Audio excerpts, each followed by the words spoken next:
नमस्कार दोस्तों, स्वागत है आपका आपके प्यारे चैनल डिटेक्टिव चेतक में। आज की कहानी का टाइटल है लंदन का अनसुलझा रहस्य। लंदन में रात के 2 बज रहे थे और बाहर तेज बारिश हो रही थी। बिजली कड़क रही थी और हवा में एक अजीब सी ठंडक थी जो बताती थी कि रात में बर्फबारी भी हो सकती है। मैं अपनी खिड़की से बाहर देख रहा था। शहर की बत्तियाँ बारिश में धुंधली दिख रही थी। तभी मेरे फ़ोन की घंटी बजी। स्क्रीन पर इंस्पेक्टर थॉमस का नाम चमक रहा था। मुझे पता था कि इस वक्त उनकी कॉल का मतलब सिर्फ एक ही हो सकता है, कोई बड़ा मामला। हेलो इंस्पेक्टर, मैंने कहा। मेरी आवाज़ में नींद की हल्की सी खुमारी थी। मिस्टर ऑर्थर, मुझे अफसोस है कि मैंने आपको इस वक्त जगाया, लेकिन हमें आपकी मदद चाहिए। यह एक ऐसा मामला है जिसे देखकर हमारे भी होश उड़ गए हैं। उनकी आवाज़ में हमेशा की तरह गंभीरता थी, लेकिन आज कुछ ज़्यादा ही बेचैनी लग रही थी।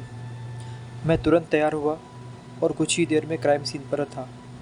यह शहर के पॉश इलाके में एक आलीशान हवेली थी। हवेली के बाहर पुलिस की गाड़ियाँ और एम्बुलेंस खड़ी थी, जिनकी नीली लाल बत्तियाँ बारिश में भी चमक रही थी। हवेली के अंदर का नज़ारा देखकर मैं सन्न रह गया।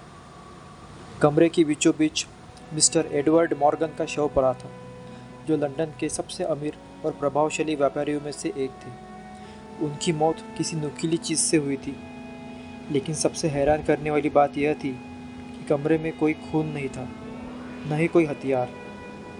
यहाँ तक कि ज़मीन पर खून का एक धब्बा तक नहीं था, जैसे उन्हें कभी चोट लगी ही न हो। और तो और, कमरे के सभी दरवाजे और खिड़कियाँ अंदर से बंद थी। यह एक बंद कमरे का रहस्य था, लेकिन ऐसा रहस्य जिसे मैंने पहले कभी नहीं देखा था। कोई ज़बरदस्ती अंदर नहीं आया, न ही कोई बाहर गया। इंस्पेक्टर थॉमस ने बताया। उनके माथे पर चिंता की लकीरें थीं।